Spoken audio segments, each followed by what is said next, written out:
Hi hello నమస్తే welcome to our channel Telugu రాజ్యం. నేను బీరామ్. ఎస్టర్డే గచ్చిబౌలిలో ఒక విషయం అయితే వెలుగులోకి వచ్చింది. జడ్చర్లకు చెందిన ఒక అమ్మాయి, 23 ఏళ్ళ అమ్మాయి నర్సింగ్ చేస్తుంది. తను అయితే వాళ్ళ ఫ్రెండ్స్తో కూడా గణేష్ నిమజ్జనం కోసం జడ్చర్ల నుంచి ఇక్కడికి వచ్చి ఆ రిసార్ట్లో 2 రూమ్స్ బుక్ చేసుకొని వాళ్ళందరూ ఆ రూమ్లో ఉంటూ వాళ్ళ ఫ్రెండ్స్ మాత్రమే బయటకు వెళ్ళడం జరిగింది గణేష్ నిమజ్జనానికి. తిరిగి వచ్చేసరికి ఈ అమ్మాయి ఆత్మహత్య చేసుకొని అకస్మాత్ స్థితిలో అయితే ఉంది. అయితే పోలీసులు విచారిస్తున్న దాని ప్రకారం ఇంకా కేసు తేలాల్సింది. మెయిన్గా వాళ్ళ తల్లిదండ్రులు మాత్రం ఇది ఖచ్చితంగా హత్యాయత్నమే అని అయితే వాళ్ళు ఆరోపిస్తున్నారు. దీనికి సంబంధించి ఒక పూర్తి విశ్లేషణ, ఒక మంచి ఇన్ఫర్మేషన్ మనకు అందించడానికి సినీ క్రిటిక్ మరియు రాజకీయ విశ్లేషకులు దాసరి విజ్ఞాన్ గారు మనతో ఉన్నారు. నమస్తే అన్న. నమస్తే. అట్లా అన్ఎక్స్పెక్టెడ్గా ఎలా జరిగిందంటే ఏంటి అసలు, అమ్మాయి ఎందుకు అలా చేసుకుంది? యాక్చువల్గా ఏసీపీ శ్రీకాంత్ గారు చెప్పిన కథనం ప్రకారం అమ్మాయి సిటీకి వచ్చింది, ఉద్యోగం కోసం వెతుక్కోవాలనుకుంది. గతంలో ఇక్కడే నర్సింగ్ చేసి మానేసింది. ఇంటికి వెళ్ళి మళ్ళీ వచ్చింది. ఫ్రెండ్స్తో పాటు లాడ్జ్కి వెళ్ళింది, అంటే లైక్ హోటల్ రూమ్కి వెళ్ళింది. అమ్మాయి అబ్బాయి 2 అమ్మాయిలు రాత్రి మందు తాగారు. తర్వాత వీళ్ళు ఆ పిల్లని ఒంటరిగా వదిలేసి బయటికి వెళ్ళారు నిమజ్జనాలు చూడడానికి. వచ్చేసరికి అమ్మాయి వేలాడుతుంది. మనకు వచ్చిన సోర్స్ ప్రకారంగా, మరి ఎంతవరకు అథెంటిసిటీ ఉందో తెలియదు, బట్ వచ్చిన సోర్స్ ప్రకారంగా చెప్తుంటే ఈ అమ్మాయి గతంలో యశోద హాస్పిటల్లో జడ్చర్లకు చెందిన అమ్మాయి. సో జడ్చర్లకు చెందినటువంటి అమ్మాయి శృతి గతంలో ఇక్కడ నర్సింగ్ ట్రైనింగ్ తీసుకుంది. ఆ ట్రైనింగ్ తీసుకున్న టైంలో ఆ అబ్బాయితో పరిచయం అయింది, ప్రేమలో పడింది. తర్వాత యశోద హాస్పిటల్లో నర్సింగ్ ట్రైనింగ్ చేసింది. అబ్బాయి వేరే ఉద్యోగం. ఇద్దరి మధ్యలో కొంచెం చిన్న పొరపచ్చాలు వచ్చాయి. నాకు ఈ జాబ్ వద్దు, అసలు నేను సిటీలోనే ఉంటాను, నేను హైదరాబాద్లోనే ఉంటాను అని తెగేసి చెప్పి, అంటే ఉంటాయి కదా కోపాలు తాపాలు, ఇంటికి వెళ్ళిపోయింది. వెళ్ళి కొన్నాళ్ళు ఇంట్లో ఖాళీగానే ఉంది. తర్వాత వీళ్ళు ఫోన్లు చేస్తూనే ఉన్నాడు. వీడు కూడా సారీ తప్పైంది, అలా అనకుండా ఉండాల్సింది, నన్ను క్షమించు, అలా ఇలా రా రా రా పిలుస్తానే ఉంది. ఎప్పుడు రాలా. మెల్లిమెల్లి కరిగింది. సరే మళ్ళీ వెళ్ళి జాబ్ ట్రయల్స్ చేసుకుందాంలే అన్నట్టుగా ప్రయత్నం చేసేసరికి ఓకే అనిపించింది. ఇప్పుడు రావాలి ఒక సందర్భం. ఇంకో స్నేహితురాలతో కలిసి గణేష్ నిమజ్జనం ఉంది, మా వాళ్ళు బాగా చేస్తారు, అందరు రండి, వాళ్ళతో సహా మనం కూడా ట్యాంక్ బండ్ దాకా వెళ్ళి అన్నీ చూడొచ్చు, వచ్చేసి అంటే వచ్చింది. సండే రోజు అర్ధరాత్రి వాళ్ళు నిమజ్జనం వీళ్ళ ఎంపిక చేసుకున్న గణేష్ నిమజ్జనం చేయాలి. నువ్వు ముందే వచ్చేస్తే వీకెండ్ బాగా ఎంజాయ్ చేద్దాం. బాయ్ ఫ్రెండ్తో ఇక చాలా రోజుల తర్వాత కలవడానికి వచ్చింది. ఈ అమ్మాయి తన బాయ్ ఫ్రెండ్తో వచ్చింది. ఆ బాయ్ ఫ్రెండ్ ఈమె కోసం వెయిట్ చేస్తాడు. ఇప్పుడు 2 అమ్మాయిలు 2 బాయ్ ఫ్రెండ్స్ ఉన్నారు. 2 రూమ్లు బుక్ చేసుకున్నారు. Gachibowli red stone hotel OYO కిందికి వస్తుంది అది, అలా బుక్ చేశారు. ఒక రూమ్లో పార్టీ అరేంజ్ చేసుకున్నారు. ప్రజెంట్ ఇప్పుడు రేపు నిమజ్జనాలు ఇక బాగా ఎగరాలి, ఇది ఉందాం అందుకని చెప్పేసి బీర్ బాటిల్స్ తెచ్చుకున్నారు, ఇంకా సంబంధించిన స్నాక్లు, ఇంకా వీళ్ళ రాజకార్యాలకు సంబంధించిన అన్ని సామాన్లు అక్కడ ఉన్నాయి, సిగరెట్లు ఇంకేవేవేమో.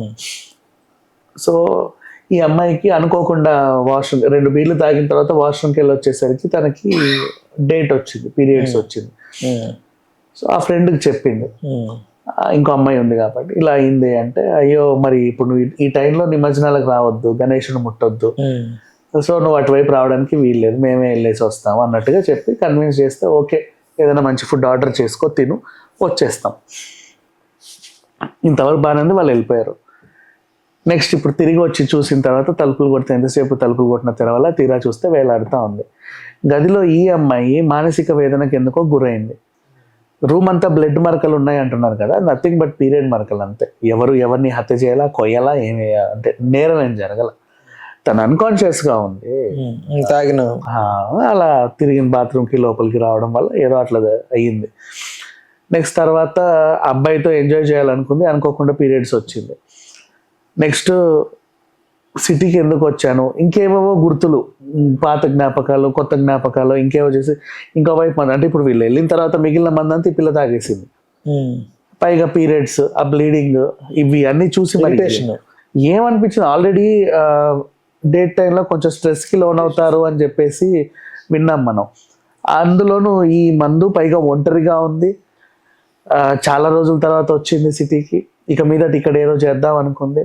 ఏం జరిగిందో తెలియదు. ఆ పిల్ల మైండ్లో అప్పుడు ఏం రన్ అయింది, ఎవరా బుర్రని పాడు చేశారు, ఏ మత్తుకి ఆ అమ్మాయి లొంగి ఇంకేదో ఆలోచించిందో తెలియదు కానీ ఉరేసుకొని చనిపోయాడు. నెక్స్ట్ డే వీళ్ళంతా పోలీసులు వచ్చేసరికి చూసే రూమ్ అంతా అక్కడక్కడ బ్లడ్, ఆ బీర్ బాటిళ్ళు, ఆ ప్యాకెట్లు, స్టఫ్లు ఏవేవో ఉన్నాయి. ముగ్గురిని అయితే తీసుకెళ్లి విచారిస్తున్నారు. బంధువులు వచ్చి ఏమంటున్నారంటే లేదు, అమ్మాయి పైన అత్యాచారం జరిగింది, అత్యాచారం చేశారు, చంపేసే వేలాడదీశారు అని. ఎందుకని అది అందులో వీళ్ళు కూడా అనుమానాస్పద మృతిగా తీసుకున్నారు. ఎంతవరకు వాస్తవం ఉందో మనకి తెలియదు, పోలీసులే చెప్పాలి ఈ విషయం. కానీ మనకు వచ్చిన సోర్స్ ప్రకారంగా జరిగింది ఇది అని అయితే తెలుస్తుంది. బట్ ఓవరాల్గా ఇప్పుడు అసలు విషయంలోకి వెళ్తే సిటీకి బోల్డ్ ఆశలతో వస్తారు చాలామంది కూడా. ఇంట్లో చెప్పేది వేరు, ఇక్కడికి వచ్చి కోలివింగ్ హాస్టల్స్లో ఉంటారు, అబ్బాయి అమ్మాయి కలిసే ఉంటారు. వాళ్ళ రాజకార్యాలు వేరు, చిల్లా చితక ఉద్యోగాలు మహా అయితే, అవేమో వీళ్ళ బతుక్కి సరిపోవు, అంటే వీళ్ళ మెయింటెనెన్స్కి సరిపోవు. అబ్బాయి అమ్మాయి కలిసి అంటే ఖచ్చితంగా వీకెండ్ ఎక్కడికో పోవాలి, ఇంకా అవన్నీ తిరగాలి. వాడు సంపాదించేది వాడి నాలుగు తీసుకోవడానికి సరిపోదు, ఈ పిల్ల సంపాదించేది ఈమెలకి సరిపోదు. మళ్ళీ వీళ్ళకు బాధ్యత, నెలకి ఇంటికి ఇంత పంపాలి అని, అది పంపలేరు. ఇంట్లో నుంచి మళ్ళీ ప్రెషరు, అలానే ఇంటి దగ్గర నుంచి మళ్ళీ అడగలేరు, సిగ్గుచేటు. ఇట్లాంటి టైంలో చాలని జీతాలతో అంతులేని కోరికలతోని బతకలేక, ఏమి ఎలగబెట్టలేక, ఇంకేదో చేయలేక చాలామంది ఇట్లాంటి మానసిక వేదనకు గురై చనిపోయే వాళ్ళు ఉంటారు. నెక్స్ట్ అన్నీ బాగున్నా కూడా వీళ్ళ జీతం సరిపోతుంది, ఇంటికి పంపిస్తున్నారు, మెయింటెనెన్స్ సరిపోతుంది, హాస్టల్కి కట్టుకోగలుగుతున్నారు, బాగానే ఉన్నారు. వీళ్ళిద్దరు గొడవలు పడి నువ్వే అని గొడవలు పడి మళ్ళీ అది కూడా చావుకు దారి తీస్తున్నాయి. ఏ రకంగా తీసుకున్నా ఒక ఎండ్ అనేది పడింది అంటే ఖచ్చితంగా అయితే వీడో లేకపోతే ఆమె చనిపోవాల్సి వస్తుంది. మరి వీళ్ళు అంతవరకు ఎందుకు వెళ్తున్నారు, అంత వీక్గా ఎందుకు ఉంటున్నారు అనేది తెలియదు, దేనికి అట్రాక్ట్ అవుతున్నారో తెలియదు, ఎందుకు చేస్తున్నారో తెలియదు, పోనీ బ్రతకడానికి సిటీకి ఎందుకు వస్తున్నారో కూడా అర్థం కావట్లా. డీసెంట్గా ఇది నా లైఫ్, ఇది నా గోల్, ఇది చదివాను, ఈ రంగంలో నేను ఉద్యోగం చేస్తున్నాను, ఇంట్లో సంబంధాలు చూస్తున్నారు, చూసిన తర్వాత వెళ్ళిపోతాను, ఈ మోటివ్ కానీ ఈ మోడ్ ఆఫ్ లివింగ్ కానీ ఈ మధ్యకాలంలో చాలా ఎంత వెతికినా అరుదుగా ఉంది తప్ప ఎక్కడ కనబడి చావట్లా. వచ్చామా 2 రోజులు ఎవడో ఒకడు పనిలిగిలిస్తే వాడిని కలబడి వెళ్ళిపోవడం, ఇట్లాగే ఉంది పరిస్థితి. సో మళ్ళీ ఇంట్లో వాళ్ళకి అబద్ధాలు చెప్పడం, ఇక్కడ ఏదో ఎలగబెడతాను రావడం, నెక్స్ట్ తర్వాత రియలైజేషన్ వచ్చిన తర్వాత అరే నేను అందరినీ మోసం చేశానే అని చెప్పి ఒక ఫీలింగ్ పెట్టుకోవడం, దానికి ఇంకా వేరే దిక్కు లేక తిరిగి పోరాడలేక ఆత్మహత్యలు చేసుకోవడం, ఇలా ఉంది పరిస్థితి. ఇప్పుడు ఎంత మాట్లాడుకున్నా ఇప్పుడు జరిగిన మనకు వచ్చిన సోర్సే నిజమే అయి ఉండొచ్చు, అబద్ధమే అయి ఉండొచ్చు, పోలీసు వాళ్ళు చెప్పేది కూడా నిజమే అయి ఉండొచ్చు, అబద్ధమో నిజమో. కానీ ఎన్ని రకాల కథలు మాట్లాడుకున్నా శృతి అయితే తిరిగి రాదుగా. జస్ట్ థియరీ మాత్రమే ఇదంతా. పోయింది శృతి ప్రాణమే, ఆ పిల్ల అయితే తిరిగి రాదు. కానీ ఏమైనా జరగని. అండ్ ఇంకొకటి, సరే సిటీకి వస్తే వచ్చావు, ఆ పిల్లోడితో నువ్వు హోటల్కి వెళ్ళడం కూడా తప్పే కదా, అవునా? అండ్ ఇంట్లో తెలియకుండా ఇప్పుడు ఇంట్లో వాళ్ళు అమ్మాయి చనిపోయిందంటాను, మీరు ఇంట్లో వాళ్ళు బాధపడ్డా చుట్టుపక్కల వాళ్ళు ఏమంటారు, ఎవరితోనో లాడ్జ్కి వెళ్ళి శవమైతే వెళ్ళింది అంటారు. ఎలా ఉంది చూడు మాట్లాడుకోవడానికి, వాళ్ళకి ఎంత పెయిన్ఫుల్ అది.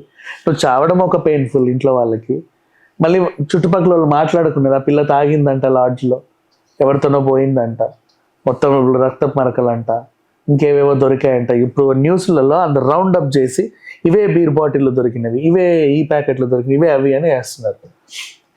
వాళ్ళకి నీ చావుని జీర్ణించుకునే లోపే ఇలాంటివన్నీ వింటుంటే వాళ్ళకు కూడా ఆత్మహత్య చేసుకోవాలనిపిస్తుంది చెప్పాలి అంటే. అంటే అట్లా ఉంటాయి ఇట్లాంటి సిచ్యువేషన్లు.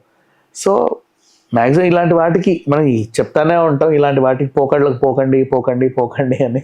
వెళ్ళే వాళ్ళు వెళ్తూనే ఉంటారు, చేసుకునేవన్నీ చేసుకుంటూనే ఉన్నారు. ఓకే అన్న, thanks for the time, thanks for information. Better మీరు కొంచెం అమ్మాయిలు కూడా అర్థం చేసుకొని సిటీకి వచ్చిన వాళ్ళు జాగ్రత్తగా ఉంటే better. Please do subscribe to Telugu Rajyam channel. Please do subscribe to Telugu Rajyam channel. Please do subscribe to Telugu Rajyam channel. Hi అండి, నేను మీ ఆర్పీని, నెల్లూరు పెద్దారెడ్డి చేపల పులుసు ఓనర్ని.